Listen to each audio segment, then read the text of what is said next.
এই মালগুলো কই থেকে আনছো? ধর্মনগরে। কার থেকে আনছো? চিনি না, ফোন নাম্বারে জায়গায় ধর্মনগর কোন জায়গাতে আনছো এটা?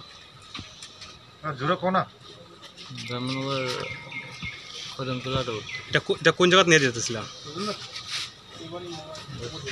বাজার কারে দি ভাই কিলো বাজার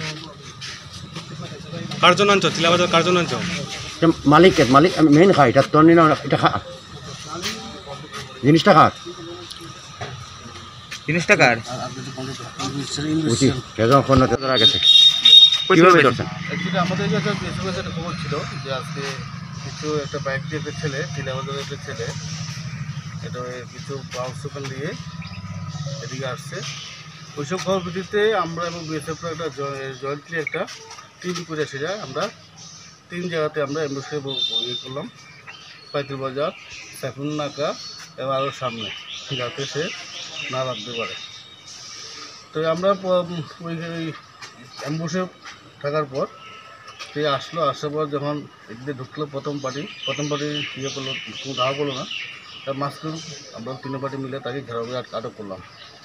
আটক করবো তার থেকে তার যখন চেক করলাম তার থেকে দুই কার্টুন বাউন্সার পাওয়া গেছে, বাউন্সার দিয়ে আর কিছু ইঞ্জেকশন বা কিছু দোকান পাওয়া গেছে। তো তাই নিয়ে এলাম, তার বিরুদ্ধে স্পেসিফিক ইঞ্জিনিয়ারিং কেস নেব আমরা লোকে। মোট কত টাকা মালিক বলছেন? মোট প্রায় 13 লক্ষ টাকা। কত গ্রাম মাল? 12-13 লাখ। কত গ্রাম মাল স্যার এটা? হ্যাঁ, কত গ্রাম মাল হবে? প্রায় 27 গ্রাম। তার সাথে কি গাড়ি না কোনো বাইক ছিল?